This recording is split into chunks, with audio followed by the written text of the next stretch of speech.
জামায়াতের এই নেতাকে আওয়ামী লীগ এতটাই ভয় পেত যে তাকে সবসময় জেলেই ভরে রাখত তারা।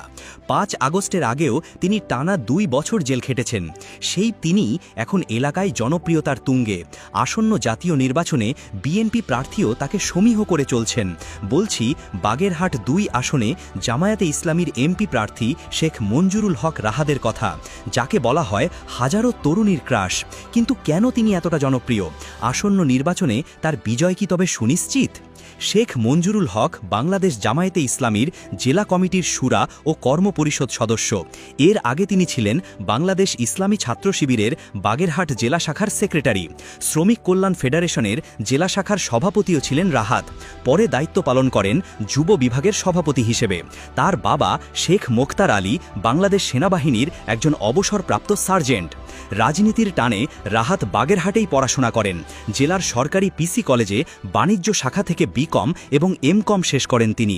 ছাত্রজীবন থেকে বাগেরহাটের বাঘ হিসেবে পরিচিতি পান রাহাত।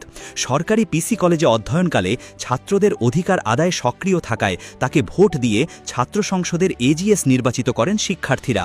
ভোটের হিসেবে তার ধারের কাছেও ছিলেন না ছাত্রছাত্রী কিংবা ছাত্রদলের প্রার্থীরা। বলা হয়ে থাকে সেই সময় ছাত্রীদের কাছ থেকে সবচেয়ে বেশি ভোট পেয়েছিলেন তিনি, কারণ এলাকার হাজারো নারীর ক্রাশ হিসেবে তার বেশ পরিচিতি রয়েছে।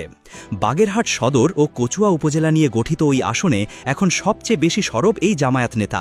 ঈদুল আজহায় প্রায় ২,০০০ মোটরসাইকেল এবং শতাধিক প্রাইভেট কার নিয়ে ব্যাপক শোডাউন করে একদিকে যেমন তার প্রতিদ্বন্দ্বী বিএনপি প্রার্থীর বুকে কাঁপন ধরিয়ে দিয়েছেন, তেমনি সারা দেশে তুলেছিলেন আলোড়ন। সম্প্রতি এই আসনে জনগণের উদ্দেশ্যে একটি বার্তা দিয়েছেন রাহাত। সালাম দিয়ে শুরু করা সেই বার্তায় তিনি বলেন, হজরত খানজাহান আলী রহমতুল্লাহ আলাইহের স্মৃতি বিজড়িত ইতিহাস ঐতিহ্য সমৃদ্ধ বাগেরহাটের মানুষ বরাবরই সহজ সরল, আত্মবিশ্বাসী এবং পরিশ্রমী। কিন্তু আন্তরিক ও দূরদর্শন নেতৃত্বের অভাবে আমরা অনেক সম্ভাবনার দ্বারপ্রান্তে থেকেও বঞ্চিত। সমাজের একজন সচেতন মানুষ হিসেবে সাধারণ মানুষের পাশে থেকে তাদের কল্যাণে নিজেকে উৎসর্গ করতে আমি প্রতিশ্রুতিবদ্ধ। এরপর নিজের সংগ্রামের অভিজ্ঞতা তুলে ধরে রাহাত বলেন, দীর্ঘ ৬ বছরের কারাবন্দী, ৩২টি কূটচালমূলক মামলা সবই ছিল মানুষ থেকে আমাকে বিচ্ছিন্ন করার অপচেষ্টা। কিন্তু ছাত্র জনতার ভালোবাসা ও আন্দোলন সেই কূটচালকে ব্যর্থ করে দেয়। আজ আমি আপনাদের মাঝে আছি, হৃদয়ে আপনাদের ভালোবাসা এবং কাঁধে দায়িত্ববোধ নিয়ে।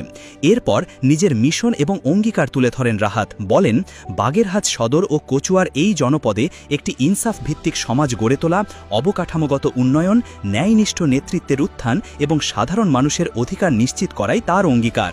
শেষে আহ্বান জানান সবাই মিলে নতুন বাগেরহাট গড়ার, যেখানে থাকবে না অবিচার কিংবা বৈষম্য, থাকবে ভালোবাসা, শুদ্ধতা, ইনসাফ, ধর্মীয় সম্প্রীতি এবং আল্লাহ ভীতির এক দৃঢ় সমাজ ব্যবস্থা।